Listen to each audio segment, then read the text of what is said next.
On Wednesday, around 9 a.m. local time, the eighth day of the Did trial began, and once again Jared Jenin, the FBI agent responsible for the search of Did's houses, was called to the witness stand. He reported that during the search, several boots and high heels were found and confiscated. In one of the boots, they even discovered 3 mobile phones. Additionally, drug residues and a large amount of baby oil were found in a Gucci bag.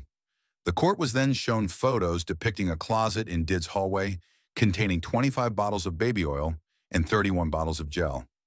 The images also showed a weapon, which was then presented in court. The agent explained that a box containing 41 cartridges was also secured.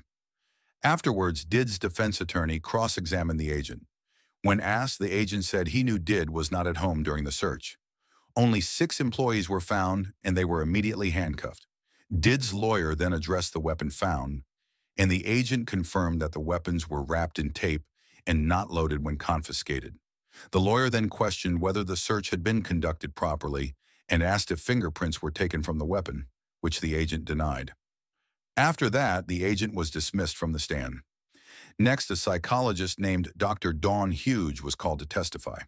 She had previously testified in the Amber Heard and Johnny Depp trial. The judge clarified at the start that she had no details about the current case, but was only to explain how victims typically behave in abusive relationships. After introducing herself, she explained to the court, prosecution, and jury that victims often stay with their partners because they are made psychologically, emotionally, and financially dependent. Many victims become so traumatized over time that they try only not to make mistakes rather than just escape. She said that intimate assaults are among the worst forms of traumatic stress. It's not unusual for victims not to speak up immediately, but reveal what happened over time, as Cassie did. Drug abuse is also common among victims to numb or forget the pain. After her testimony, she was cross-examined. One of Did's lawyers asked if she could even make a diagnosis without knowing exact case details. She responded that she had reviewed witness statements and evidence beforehand to form a general picture. After a short lunch break, questioning resumed. The defense asked why victims turned to civil lawyers instead of criminal defense attorneys, hinting that maybe victims care more about money than justice. But the psychologist clarified that most victims don't want millions. They just want justice. Did's defense then tried to show a video from one of the psychologist's seminars as evidence, but the judge rejected it, saying it could confuse the jury.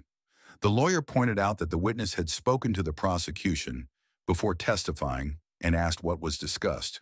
The prosecution objected, and the judge sustained the objection. The lawyer then told the jury that the witness basically testified as a blind expert, without knowing the specific incident. Her testimony ended, and the next witness, George Keepin, a former employee of Didi, was called. He presented a grant of immunity, meaning his statements could not be used against him. He said he was like Did's personal assistant, traveling around the world with him and preparing his hotel rooms with candles, oil, and gel, just as another former assistant had testified. When Didi was finished, George had to clean up the room. He also said it was his job to protect Did's public image because some hotels supposedly sold photos to embarrass celebrities. He said Did had asked him multiple times to get drugs for him. The judge interrupted because the day's session time had been exceeded, so questioning continued the next day. George recalled sometimes transporting cash and a specific 2015 incident where he was asked to hold $50,000 in cash. Once or twice, he picked up money from Western Union and gave it directly to Did. He then talked about Did's relationships, saying he personally knew Kim Porter, Gina, and Cassie, and regularly witnessed violent situations between Did and Cassie. One 2015 incident stuck with him. They were on a private jet when he heard glass breaking. Turning around, he saw Cassie on the floor and Did standing over her. Did grabbed her while Cassie screamed, "Doesn't anyone see this?" But no one intervened. Shortly after, Did went to the cockpit, sat in the pilot's seat, and tried to calm down. Later that year, there was another violent incident. Did called him to his bedroom, where Cassie lay bleeding in bed. Did asked him to go to a pharmacy to get medication for swelling, which he did. Did's then-girlfriend Gina was also reportedly frequently attacked by him. George remembered an argument where Did threw objects at Gina. George left the situation but was later asked again to get medication from the pharmacy. 1 month after this incident, George quit his job. In court, he said, "In a way, working for Did was the most incredible experience I've ever had." During cross-examination, one of Did's lawyers asked him to elaborate on that time. George explained he was young then and only understood how big the world was because of Did. He was a fan as a kid and said, "I used Did's work ethic every day. Without his lesson, I wouldn't have the jobs I have today." He described Did as generous. For example, all employees got the day off on Did's father's death anniversary.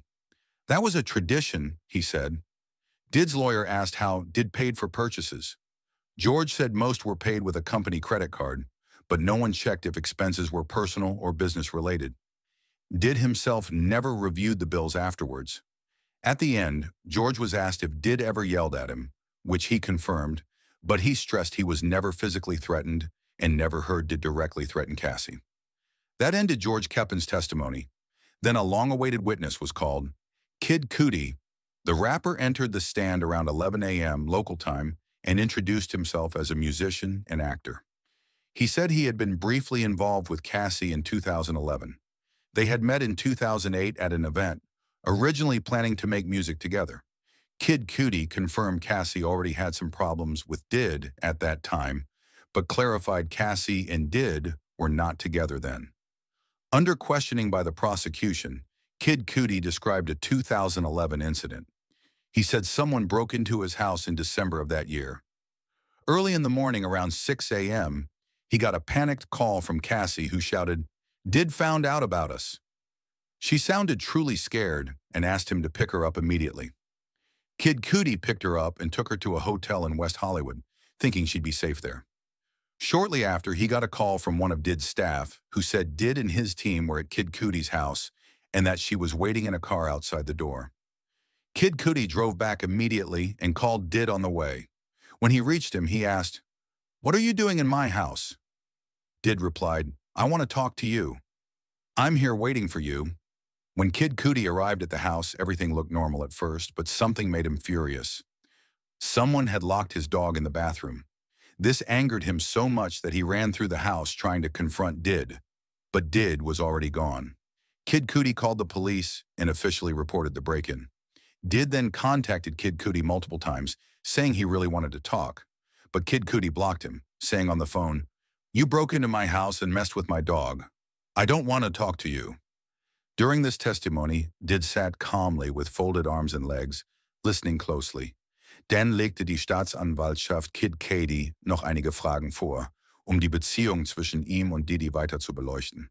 Cudi erklärte, dass immer wieder versucht habe, Distanz zu Didi zu halten, gerade wegen der Vorfälle und des Verhaltens, das beobachtet hatte. Betonte, dass sich nie in Didis Umfeld sicher gefühlt habe und deswegen den Kontakt eingeschränkt habe. Auf Nachfrage der Verteidigung gab Cudi zu, dass es trotz der Probleme auch positive Momente gegeben habe, vor allem musikalisch. Sie hätten zusammen an Projekten gearbeitet und habe Didi als talentierten Künstler respektiert. Trotzdem machte klar, dass die privaten Auseinandersetzungen und das aggressive Verhalten von Didi einen bleibenden Eindruck bei ihm hinterlassen hätten. Die Verhandlung wurde nach der Aussage von Kid Cudi für den Tag beendet und der Richter kündigte an, dass die Befragung am nächsten Tag mit weiteren Zeugen fortgesetzt wird. In January 2012, Psy's car was completely burned down outside his home. He wasn't there when it happened. The fire was started with a Molotov cocktail thrown through the open roof right onto the driver's seat. Psy suspected the attack came from Didi's circle. Shortly before, he had met with Cassie again, which seemed to upset Didi a lot. After the fire, Psy called Didi to try and clear things up before they got worse. They met at Soho House in L.A. Psy describes Didi as very calm, almost creepy, like a Marvel villain. They talked about Cassie, their relationship, and its end. Suddenly, Cassie appeared, shocking Psy because he didn't know she was back with Didi.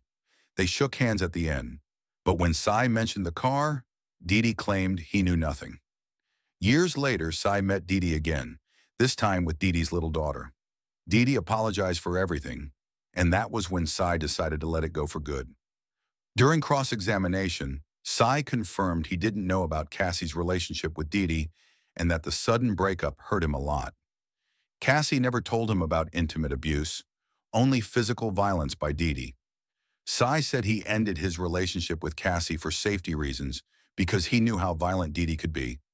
The prosecution asked if Cassie had described specific physical attacks, which Sy confirmed. She spoke of being hit and kicked by Didi. Sy emphasized that he didn't believe Didi's claim of having nothing to do with the car.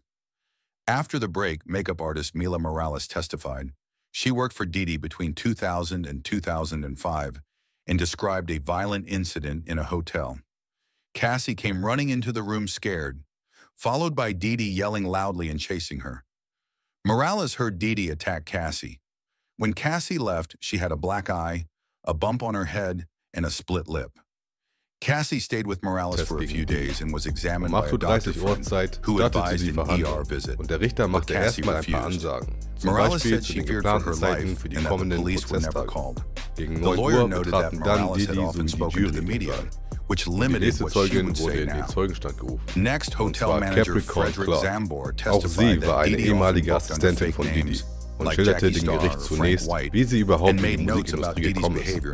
Sie erzählte, dass sie im Jahre 1996 bei Def Jam Records angefangen hat, später bei Def Row Records arbeitete, bevor sie im Jahre 2004 zu Bad Boy Records ging, wo sie mit kurzen Unterbrechungen bis zum Jahre 2020 blieb. Bis zum Jahre 2006 war sie Didis persönliche Assistentin und danach in verschiedenen anderen Bereichen für ihn tätig. Auf Nachfrage der Staatsanwaltschaft berichtete sie dann von ihrem ersten Arbeitstag bei Didi. Sie sagte aus, dass Didi sie gemeinsam mit